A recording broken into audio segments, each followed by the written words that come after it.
दोस्तों, आज आपका 21 मई का करंट अफेयर है। चलिए बिना किसी देरी का हम स्टार्ट करते हैं। क्वेश्चन कह रहा है कि हाल ही में केंद्र क्षेत्र जो है परिषद की बैठक कहाँ हुई। तो याद रखिए, केंद्र क्षेत्र परिषद आपका कहाँ, छत्तीसगढ़। ये ज़्यादा इंपॉर्टेंट है आपका। कह रहा है कि 20 क्षेत्र परिषद 26वां है, ये ज़्यादा इंपॉर्टेंट है। क्षेत्र परिषद बैठक छत्तीसगढ़ के जगदाल पर बस्तर में किया है, जिसकी अध्यक्षता अमित शाह ने की। इसमें छत्तीसगढ़, मध्य प्रदेश और उत्तराखंड और उत्तर प्रदेश के मुख्यमंत्री शामिल हैं। ठीक है।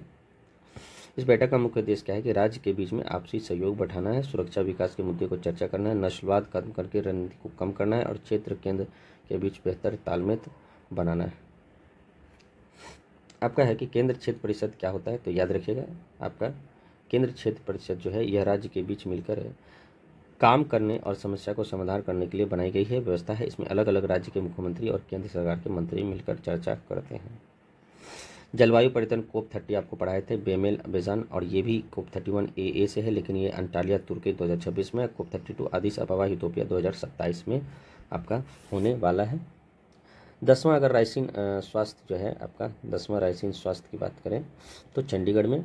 नॉर्थ टेक सिम्पोजियम आपका प्रयागराज UP, ये ज़्यादा इंपॉर्टेंट है। संता मार्ता क्लाइमेट कॉन्फ्रेंस आपका संता मार्ता कहाँ है, आपका कोलंबिया में होने वाला है। इसमें मेज़बानी कोलंबिया और नीदरलैंड CN याद रखें मेज़बानी करेगा। पहला इंटरनेशनल बिग कैट अलायंस शिखर सम्मेलन न्यू दिल्ली में है। थीम है save big cat, save humanity, save ecosystem. Maintenance command commanders conclave 2026 IAF आपका नागपुर में है। संयुक्त कमांडो के सम्मेलन का दूसरा संस्करण आपका जयपुर में, और किम्बरले प्रोसेसिंग इंटरनेशनल मीटिंग 2026 आपका मुंबई में है। 10वां हिंद महासागर संवाद इंडियन ओशियन डायलॉग आपका नई दिल्ली में है, और विश्व स्वास्थ्य सम्मेलन 79 में 18-23 मई 2026 के जेनेवा स्विट्जरलैंड में आयोजित किया गया। तीसरा भारत का आपका नार्डिक शिखर सम्मेलन आपका ओस्लो में है। ठीक है, याद रखिएगा, नार्डिक ओस्लो में, विश्व स्वास्थ्य सम्मेलन आपको जेनेवा स्विट्जरलैंड में, किम्बरले प्रोसेस इंटरनेशनल मुंबई में, आपका संयुक्त कमांडो सम्मेलन फिर से जयपुर में, और मेंटेनेंस याद रखिएगा नागपुर, और बाहर internal big cat alliance new Delhi. Santa Marta Colombia में है। नॉर्थ टेक आपका UP प्रयागराज में। 10वां राष्ट्रीय स्वास्थ्य शिखर सम्मेलन आपका चंडीगढ़ में। ये आपका इंपॉर्टेंट है। चलते हैं आगे बढ़ते हैं। कह रहा है कि भारत में आयोजित हुआ है क्या एशिया भारतोला चैंपियनशिप में किसने सर्वाधिक पदक जीता। तो कौन, अपने सबसे ज़्यादा चाइना ही जीत सकता है। याद रखिएगा, बात करें हम लोग एशिया भारतोला चैंपियन 2026 9 से 17 मई को हुआ है। 9 दूनी 18-1 17 मई को हुआ है, गुजरात के गांधीनगर में हुआ है। और भारत ने इसे प्रतिष्ठित टूर्नामेंट की मेजबानी में 40 वर्ष के अंतराल के बाद की है। भारत ने आखिरी बार 1982 में किया था। याद रखिए, प्रतियोगिता की मेजबानी की थी। अगर हम गोल्ड की बात करें तो सबसे ज़्यादा मेडल आपको टोटल 41 मेडल आपका चाइना लाया, जिसमें से 21 गोल्ड मेडल है, 12 सिल्वर और 8 ब्रॉन्ज मेडल है। सेकेंड नंबर पर आपका नॉर्थ कोरिया है, और 18 गोल्ड और 11 सिल्वर और एक टोटल 30 आपका मेडल लिया है। ज्ञानेश्वरी यादव जो है महिला की 53 किलोग्राम स्क्वैच स्पर्धा में एक रजत पदक जीती है। आपका है कि Asia weightlifting champion organisation, Asia weightlifting federation, याद रखिएगा, इंडिया का एक ही जो है आपका सिल्वर मेडल और ब्रॉन्ज टोटल 9 मिला है, तो 10वां रैंक पर है आपका। ये ज़्यादा आपका इंपॉर्टेंट कह रहा है कि फर्स्ट मैन चैंपियंस 1957 में तेहरान ईरान, और फर्स्ट वुमेन चैंपियन 1988 में शंघाई चाइना। ठीक है, ये हुआ था फर्स्ट मैन चैंपियंस तेहरान में हुआ था, और फर्स्ट वुमेन चैंपियनशिप जो आपका शंघाई चीन 1988 में हुआ था। ठीक है, भारत की मेजबानी जो है 1982 में नई दिल्ली में किया था। अभी फिलहाल 2026 में गांधीनगर गुजरात में किया है। याद रखिए, Asia weightlifting champion organisation Asia weightlifting federation करता है। आगे बढ़ते, वर्ल्ड वेटलिफ्टिंग चैंपियन 2025 जो है आपका 2 से 11 अक्टूबर को कहाँ, फ्रोजन नॉर्वे में होगा। मीराबाई चानू हुआ है, जो मीराबाई चानू सिल्वर मेडल जीती है 48 kg कैटेगरी का। आयोजन जो है इंटरनेशनल वेट लिफ्टिंग फेडरेशन किया है। मीराबाई चानू के बारे में करते हैं। वेट लिफ्टिंग मणिपुर की है। 49 किलोग्राम में टोक्यो ओलंपिक 2020 में सिल्वर मेडल जीती थी। फिर कॉमनवेल्थ गेम 2018 और 22 में गोल्ड मेडल जीती है। पद्मश्री मिला है 2018 में। मेजर ध्यानचंद खेल रत्न अवार्ड 2018 में, ज़्यादा इंपॉर्टेंट है। ओलंपिक में जो है पदक लेने वाली पहली जो है भारतीय महिला कर्णम महेश्वरी 2000 के सिडनी ओलंपिक में ब्रॉन्ज मेडल जीती थी। और KT यादव याद रखिए, पहलवान में 1952 में हेलसिंकी ओलंपिक में ब्रॉन्ज मेडल जीता था। दक्षिण एशिया भारतोलक महासंघ नया संघ सचदेव यादव है। इंटरनेशनल वेटलिफ्टिंग फेडरेशन 10 जून 1905 को स्थापना हुआ था। हेडक्वार्टर लोसानी स्विट्जरलैंड है। मोहम्मद हसन जौलूद याद रखिएगा, ये आपका प्रेसिडेंट है। आगे बढ़ते हैं। देश का तीसरा NIFT-EM कहाँ स्थापित हुआ, तो याद रखिए ये आपका बिहार। तो टोटल जो बिहार के वैशाली जिले में क्या हुआ कि हाजीपुर के देश का तीसरा national institute of food technology entrepreneurship and management खोलने की मंजूरी, इसके लिए 100 एकड़ जमीन दी गई है। निफ्ट क्या है, ये एक बड़ा सरकारी संस्थान है। फूड टेक्नोलॉजी की पढ़ाई करना, रिसर्च करना, युवा को ट्रेनिंग देना, न्यू फूड बिजनेस शुरू करने की जानकारी देना, और संस्था में भारत सरकार द्वारा खाद्य प्रसंस्करण उद्योग मंत्री को अंतर्गत आता है। याद रखिए ये ज़्यादा इंपॉर्टेंट है, खाद्य प्रसंस्करण उद्योग मंत्री के अंतर्गत। बिहार में इससे क्या फ़ायदा है, तो युवा को रोजगार मिलेगा, किसानों को फ़ायदा मिलेगा, क्यों फल और सब्जी और अनाज की प्रोसेसिंग होगा, वैल्यू एडेड होगा। जैसे आपका सॉस टमाटर से सॉस बनता है, दूध से पनीर बनता है, मक्का का पैकेजिंग फूड बनता है, इससे किसानों को बेहतर दाम मिलेगा। तीसरा है कि इसमें जो है बिहार के उद्योग बढ़ेगा, food factory, cold storage, packaging उद्योग बढ़ेगा, इसके राज्य की अर्थव्यवस्था मजबूत होगा। अभी भारत में NIFTM 3 जगह है, तो याद रखिए एक कुंडली हरियाणा में है, NIFTEM आपका तंजावुर तमिलनाडु में, हरियाणा नॉर्थ आप तमिलनाडु, और ये कहीं ना कहीं पूर्व, थोड़ा बहुत पूर्व में है। बिहार है, कैपिटल पटना है, सम्राट चौधरी, ठीक है, सैयद अता हुसैन आपका ये कौन है, आपका गवर्नर है।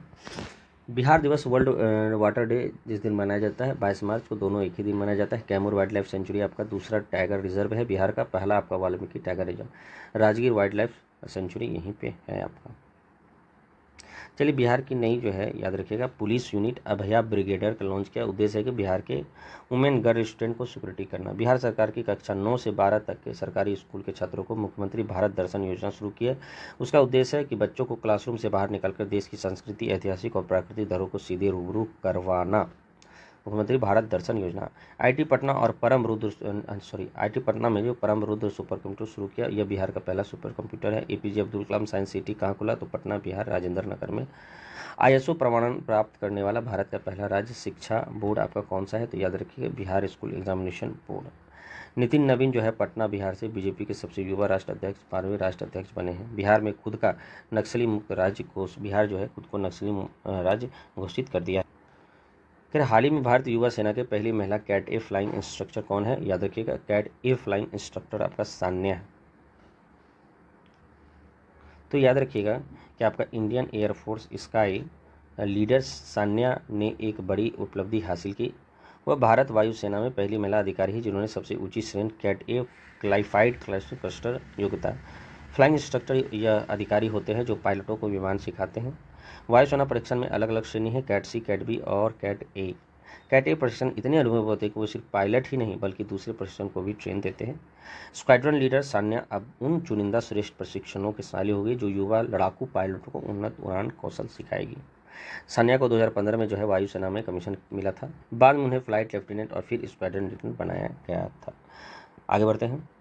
इंडियन मिलिट्री अकादमी देहरादून उत्तराखंड में 93 साल के इतिहास में पास होने वाली पहली महिला अधिकारी थी साई यादव, जो कि महाराष्ट्र के कोल्हापुर में है। भारतीय वायुसेना में जगुआर स्क्वाड्रन की पहली महिला पायलट आपका तनुष्का सिंह है। भारतीय नौसेना में पहली महिला फाइटर पायलट आपका आस्था पुनिया है। भारतीय नौसेना में पहली महिला फाइटर इंस्ट्रक्टर आपका दिव्या शर्मा है। शिवांगी सिंह आपका राफेल उड़ान वाली पहली भारतीय महिला है। और अवनी चतुर्वेदी सुखोई लड़ाकू विमान उड़ाने वाली पहली महिला पायलट है। याद रखिए अवनी, सुखोई, शिवांगी, राफेल और महिला फाइटर इंस्ट्रक्टर आपका दिव्या शर्मा, और भारतीय नौसेना पहली महिला फाइटर आस्था पुनिया। महिला अधिकारी आपका साई यादव है जो कि 93 साल के लाइफ में पहली बार कोई महिला अधिकारी इंडियन मिलिट्री एकेडमी पास की है। भारतीय वायुसेना की पहली महिला पायलट आपका तनुष्का सिंह। चलते हैं आगे। कह रहे कि हाल ही में भारत की पहली निजी समुद्री गैस टरबाइन सुविधा कहाँ स्थापित की होगी, तो याद रखिएगा विशाखापट्टनम, आंध्र प्रदेश का विशाखापट्टनम। कह रहे भारत फोर्ग आंध्र प्रदेश सरकार ने आंध्र प्रदेश सरकार के साथ मिलकर विशाखापट्टनम में भारत की पहली प्राइवेट समुद्री गैस टरबाइन सुविधा बनाने की फैसला की। भारतीय नौसेना से बड़े युद्धपोत और जहाज चलाने के लिए गैस टरबाइन इंजन का इस्तेमाल किया जाता है या होता है। अभी इंजनों का मरम्मत और सर्विस के लिए भारत के काफ़ी हद तक विदेश पर निर्भर करता है। अब भारत फोर्ज भारत की एक ऐसी फैक्ट्री बनाएगी जहां इन गैस टरबाइन को मरम्मत, टेस्टिंग और नए पोर्ट बनाने का काम होगा। विशाखापट्टनम ने इसलिए चुना गया क्योंकि यह भारत नौसेना का बड़ा बेस है, ईस्टर्न नेवल कमांड है ईस्टर्न नेवल, और इसने नौसेना के जहाज़ों को जल्दी मरम्मत हो सके और समय भी बच सके।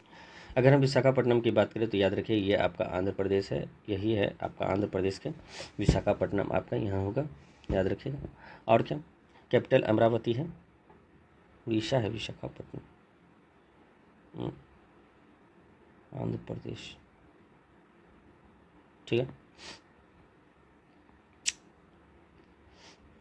तेलंगाना सीएम है एन चंद्रबाबू नायडू और गवर्नर है एस अब्दुल नज़र। लोकसभा 25 है, राज्यसभा आपका 11 है। राज पशु आपका काला हिरण, पक्षी तोता है, पुष्प चमेली है, वृक्ष नीम है और भाषा Telugu. Rajiv Gandhi national park, Papikonda national park, Shri Venkata national park, Nagarjuna park, Coringa wildlife sanctuary. आपका फेस्टिवल उगादी डेक्कन, कुचिपुड़ी आंध्र प्रदेश, नागार्जुन बांध कृष्णा, श्री शैलम बांध कृष्णा पोलावरम आपका बांध गोदावरी में है, नदी पे है। पुलिकट झील और कोलियर झील आपका आंध्र प्रदेश में। हाल ही में भारत सरकार ने विशाखापट्टनम में एक नई high energy proton accelerator system स्थापित किया। यह प्रणाली क्या है, थोरियम को यूरेनियम 233 में बदल देता है, जो कि ऊर्जा में मदद करेगी। भारत आदिवासी बाजार आधारित भोजन मेन्यू अराकू कोणा को अराकू घाटी आंध्र प्रदेश में लॉन्च किया। ये आपका इंपॉर्टेंट है, याद रखिएगा। आंध्र प्रदेश के अमरावती में भारत की पहली क्वांटम कंप्यूटर वैली आधारशिला रखी जाएगी या रखी गई। पुट्टी श्रीरामुलु, याद रखिएगा, 58 फीट के मूर्ति बनाए। क्यों? क्योंकि ये जो है 58 दिन अनशन किए थे ताकि हमारा आंध्र प्रदेश अलग हो जाए। कब? 1953 में, और अलग भी हो गया। भाषाई आधार पर बनाने वाला पहला राज्य आपका आंध्र प्रदेश है। दिव्यांग के लिए फ्री बस यात्रा, दिव्यांग याद रखेगा आंध्र प्रदेश। और आंध्र प्रदेश में भारत का पहला राज्य बना जिसे प्रमाण सर्टिफिकेट मिले। किसी भी राज्य में भारत का पहला क्वांटम कंप्यूटर लॉन्च किया कौन? अमरावती के आंध्र प्रदेश में। भारत की पहली क्वांटम वैली आपका आंध्र प्रदेश की राजधानी अमरावती में स्थापित किया जाएगा। गूगल क्लाउड एआई, याद रखिएगा, गूगल क्लाउड एआई का आधारशिला आपका विशाखापट्टनम में। और मशरूम मिशन आपका आंध्र प्रदेश में, याद रखिएगा। जिंगर मिशन आपका कहाँ है? तो आपका मिजोरम में। आंध्र प्रदेश के गुंटूर नगर निगम की ऑस्ट्रिया में जैम अवार्ड 2026 से सम्मानित किया गया। आंध्र प्रदेश के सीएम एन चंद्रबाबू नायडू ने business reforms of the year award मिला। और अमरावती हाईकोर्ट को पहली महिला चीफ जस्टिस लीसा गिल बनी। आंध्र प्रदेश को कुर्नूल जिला में जोन्नीगिरी नाम का सोने का खान शुरू किया। यह आज़ादी के बाद भारत की पहली बड़ी प्राइवेट निजी गोल्ड माइन है। आंध्र प्रदेश के सीएम चंद्रबाबू नायडू ने 14 अप्रैल 2026 को आंध्र प्रदेश में भारत का पहले स्वदेशी क्वांटम कंप्यूटिंग टेस्ट सेंटर शुरू किया। आंध्र प्रदेश के पुट्टुपर्थी में coral integration and flight testing centre आधारशिला रखी गई। यह भारत की 5वीं पीढ़ी के स्टेल्थ फाइटर में AMCA advance medium combo aircraft की टेस्टिंग है। चलिए कर है कि हाल ही में जो है आपका केंद्र सूचना आयोग के किस आरटीआई एक्ट के दायरे से बाहर रखने का आदेश है? आरटीआई से बाहर आपका बीसीसीआई आरटीआई से बाहर होगा। तो याद रखिएगा आपका क्या है कि केंद्र सूचना आयोग जो है कहाँ, board of control of cricket in India यानी बीसीसीआई को आरटीआई कानून से अलग किया। आरटीआई कानून सिर्फ उन संस्थान के लिए अलग किया जो सरकार से चलती है और जिन्हें सरकार से पैसा मिलता है। सेंट्रल इंफॉर्मेशन कमीशन ने कहा कि बीसीसीआई सरकार की सीधी आर्थिक मदद नहीं मिलती, इसलिए इसे सार्वजनिक संस्थान से नहीं माना जाएगा। इसका मतलब है कि कोई व्यक्ति आरटीआई लगाकर बीसीसीआई को सीधी जानकारी नहीं मांग सकता है। बीसीसीआई अपनी कमाई खुद करता है, जैसे IPL, media rights, sponsorship, match की कमाई। इसलिए आयोग को मना है कि बीसीसीआई आरटीआई दर में नहीं है। कब स्थापना हुआ था आरटीआई का? याद सीआईसी सा केंद्र सूचना आयोग 12 अक्टूबर 2005, अध्यक्षता राजकुमार गोयल अभी फिलहाल हैं। पहले क्या हुआ था? 2018 में सीआईसी कहा था कि बीसीसीआई आरटीआई के तहत आएगा। अब सीसीआई ने वह पहली पुरानी फसल ये जो है फैसला बदल दिया। अब बोल रहे नहीं भाई आरटीआई के अंतर्गत नहीं आएगा। आरटीआई 2005 की बात करें, एक ऐसा कानून है जो नागरिक सरकारी विभागों को जानकारी मांगने का अधिकार देता है। किसी भी सार्वजनिक योजना का खर्च, भर्ती क्रिया और सरकारी फैसलों को जानकारी देना। हम बात करें बीसीसीआई का तो याद रखिए 1928 में स्थापना हुआ था। हेडक्वार्टर आपका मुंबई है। देवजीत सेकिया आपका सचिव हैं। प्रेसिडेंट की बात करें मिथुन मनहास और first president R E Grant Govan, याद रखिए ये बहुत इंपॉर्टेंट है। Colonel CK Naidu lifetime achievement पुरस्कार रोजर बिन्नीक और राहुल द्रविड़ दोनों को मिला है। लाला अमरनाथ पुरस्कार सबसे ऑलराउंडर के लिए आयुष मात्रे को मिला, मुंबई के युवा क्रिकेटर। पॉली उमिरगम पुरस्कार सर्वश्रेष्ठ अंतर्राष्ट्रीय पुरुष क्रिकेट के लिए शुभम गिल को मिला, स्मृति मंदाना और मिथाली राज। बेस्ट इंटरनेशनल आपका स्मृति मंदाना और BCCI life time achievement award आपका मिथाली राज। हाल ही में भारतीय अंतर्राष्ट्रीय विरोधी दिवस कब मनाया गया? तो याद रखिएगा 21 मई, याद रखिएगा क्या है। तो हर साल 21 मई को Bharat national anti terrorism day मनाया जाता है भारत में। यह दिवस भारत के लिए पूर्व पीएम राजीव गांधी की जो डेथ एनिवर्सरी है उस पर मनाया जाता है, क्योंकि 21 मई 1992 को मनाया गया था पहली बार। थीम क्या है? Oppose terrorism, promote peace, harmony and national unity. 21 मई को ये क्यों मनाया जाता है? तो इसी दिन 21 मई 1991 को श्रीलंका में military group liberation terror Tamil Eelam suicide bomb की मदद से भारत के पूर्व पीएम राजीव गांधी की हत्या की दी थी। पीएम राजीव गांधी 1984 से 1989 तक भारत के 9th पीएम रहे। उन्होंने 1991 में पोस्थुमस भारत रत्न मिला था। 20 मई क्या है कि विश्व माप विज्ञान दिवस, वर्ल्ड मेट्रोलॉजी डे। 21 मई को आतंकवाद विरोध दिवस और 21 मई को ही अंतर्राष्ट्रीय चाय दिवस मनाया जाता है। हाल ही में जो दिवस मनाया जाता है हम देख लेते हैं, जैसे कि 1 मई को अंतर्राष्ट्रीय श्रमिक दिवस, 1 स्वास्थ्य मनु सामाजिक, 1 मई को इंटरनेशनल लेबर डे, 2 मई को ट्यूना डे, 3 मई को प्रेस स्वतंत्रता दिवस, 4 मई को कोयला खनिज दिवस, 4 मई को ही इंटरनेशनल फायर फाइटर डे, 5 मई को आपको अस्थमा डे और 7 मई को world athletic day. Sports building bridge breaking barriers, शांतिपूर्ण भविष्य के निर्माण के लिए याद रखें प्रेस फ्रीडम डे। 8 मई को थैलेसीमिया दिवस, 8 मई को ही रेड क्रॉस दिवस कीपिंग ह्यूमैनिटी अलाइव, 11 मई को प्रौद्योगिकी दिवस responsible innovation for the inclusive growth theme था। 12 मई को अंतर्राष्ट्रीय नर्स दिवस और 12 मई को ही अंतर्राष्ट्रीय पादप स्वास्थ्य दिवस मनाया जाता है। नर्स का थीम है कि हमारी नर्स हमारा भविष्य, सशक्त नर्स जीवन बचाती है थीम। और जो अंतर्राष्ट्रीय पादप स्वास्थ्य जो 12 मई को मनाया जाता है, इसका थीम है plant bio security for food security. 15 मई को परिवार दिवस मनाया जाता है, family in equality and child wellbeing. 15 मई को ही लुप्त प्राय प्रजाति मनाया जाता है, नेशनल इंडेंजर्ड स्पीसीज। याद रखें हमेशा मई के तीसरा शुक्रवार को ही मनाया जाता है। 16 मई को राष्ट्रीय डेंगू दिवस, थीम क्या है डेंगू नियंत्रण के लिए सामुदायिक भागीदारी, जांच करें, साफ करें और ढकें। और 16 मई को अंतर्राष्ट्रीय प्रकाशन दिवस, थीम क्या है एक अस्थायी भविष्य के लिए प्रकाश। और 16 मई को सिक्किम स्थापना दिवस भी मनाया जाता है। याद रखिएगा 16 मई को सिक्किम और प्रकाश दोनों। विश्व दूरसंचार एवं सूचना सामाजिक, world telecommunication information society day, theme क्या है सतत विकास के लिए डिजिटल नवाचार। 17 मई को विश्व उच्च रक्तचाप दिवस मनाया जाता है, वर्ल्ड हाइपरटेंशन डे। और याद रखिएगा कंट्रोलिंग हाइपरटेंशन टुगेदर, ये आपकी थीम है। 18 मई को 2 दिवस मनाया जाता है, एक संग्रहालय दिवस, म्यूजियम यूनिटिंग डिवाइडेड वर्ल्ड, और वर्ल्ड एड्स टीकाकरण दिवस। 8 मई को वर्ल्ड एड्स ट्रैकिंग डे और 20 मई को विश्व मधुमेह दिवस मनाया जाता है। चलिए आगे। हाल ही में 32वीं बार क्या बताए माउंट एवरेस्ट पर फतह का विश्व रिकॉर्ड बनाने वाली एवरेस्ट मैन कौन है? तो याद रखिएगा ये जो है कामी रीता शेरपा ही होगी। तो कामी रीता शेरपा ये नेपाल की एक मशहूर पर्वतरोही है। कामी रीता शेरपा 32 बार खड़ी है, माउंट एवरेस्ट पर 32 बार फतह करके विश्व रिकॉर्ड बनाया। इन्हें एवरेस्ट मैन भी कहा जाता है क्योंकि दुनिया में सबसे ज़्यादा एवरेस्ट पर चढ़ने वाला का रिकॉर्ड है। कामी रीता शेरपा का उम्र अभी 56 साल है। 17 मई 2026 को 32 बार एवरेस्ट पर चोटी पर पहुंचकर इतिहास रचा। उन्होंने पहली बार 1994 चढ़ाई की थी। वे पेशे से एक शेरपा गाइड है, यानी वे दूसरे पर्वतारोही को पहाड़ चढ़ाने में मदद करते हैं। कई विदेशी पर्वतारोही के साथ भी वे अभियान कर चुके हैं।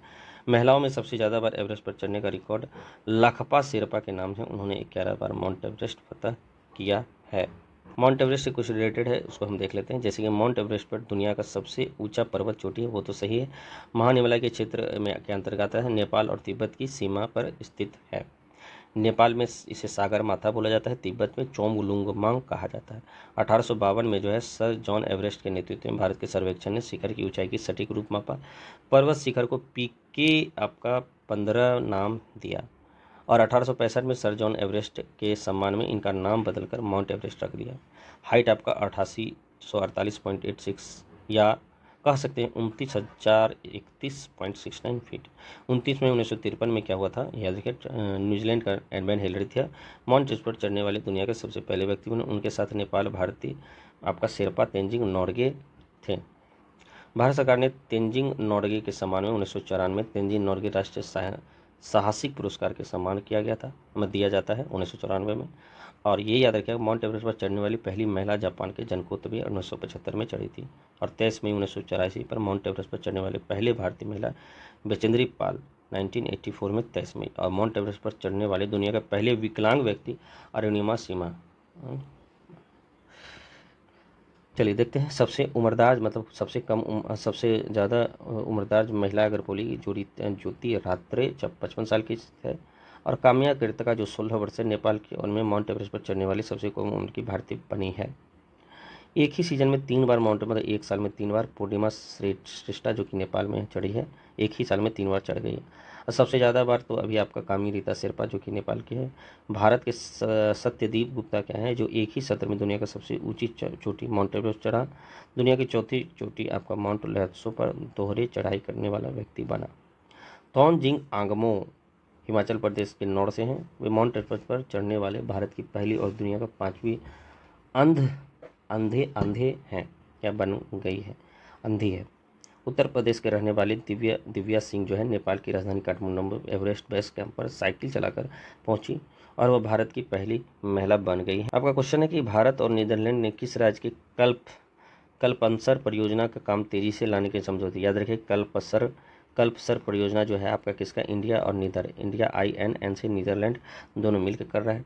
क्या है भाई कल्पसर परियोजना, तो याद रखिए भारत और नीदरलैंड मिलकर गुजरात के कल्पसर परियोजना की जल्दी से पूरा करने के लिए समझौता किया। गुजरात की कई नदियां में मीठा पानी समुद्र जाकर बेकार हो जाती है। अब सरकार क्या किया है कि खंबात की खाड़ी पर समुद्र के ऊपर एक बहुत बड़ी बांध बनाई है। इस बांध का मदद है कि समुद्र जाने वाली मीठा पानी रोका जाएगा, फिर इसे पानी की खेती, पानी और फैक्ट्री का इस्तेमाल किया जाएगा। नीदरलैंड क्यों मदद करता है, तो भाई नीदरलैंड जल प्रबंधन बांध बनाने की दुनिया का सबसे अनुभवी देश है। वह अपनी तकनीक जानकारी भारत को दे रहा है और नीदरलैंड ने पहले अफ्स्लूटेडिस्टिक नाम का एक प्रसिद्ध बांध बनाया था, जिससे समुद्र के खारे हिस्से मीठे पानी के जल में बदल जाता है। अगर हम नीदरलैंड की बात करें तो याद रखें ये आपका नीदरलैंड है, याद रखिए नॉर्थ सी से सटा हुआ है।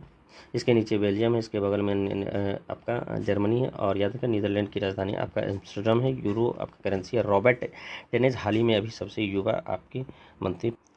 वर्ल्ड हाइड्रोजन जो है आपका समिट जो है आपका 2025 रोटरडम में मनाया जाता है और नीदरलैंड के बनाया गया था। कौन देश है जो ट्यूलिप फलों के उत्पाद और निर्यात में दुनिया का टॉप है, तो ये आपका नीदरलैंड है। नीदरलैंड विश्व में फूलों की दुकान कहा जाता है। नीदरलैंड 2001 में है समलैंगिक विवाह को कानूनी मान्यता देने पर दुनिया का पहला देश है। 2021 में कहा कि मर्द या लेडीज एक शादी कर सकती है।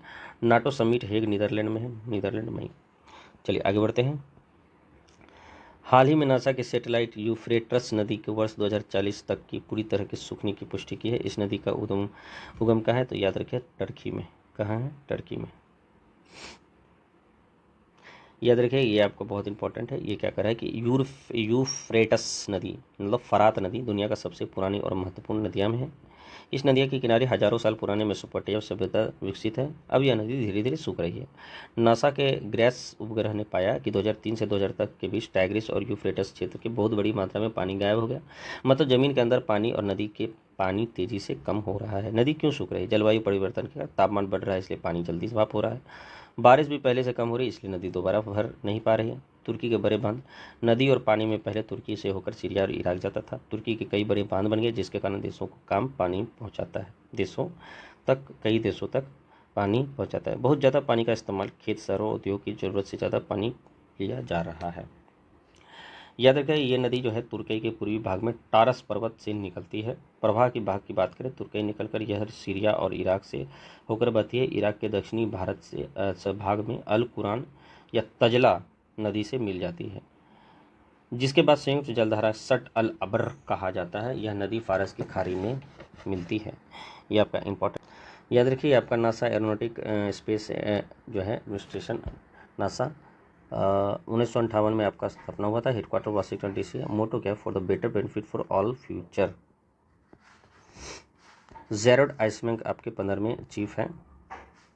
नासा में कौन सा मिशन सौरमंडल के आखिरी छोर तक पहुंचा, तो वाइजर 1-2 जो कि 1970 लॉन्च किया गया था। चलिए हम अपने शब्दों को यही विराम करते हैं। कृपया इसे रिवीजन करें। बहुत बहुत धन्यवाद।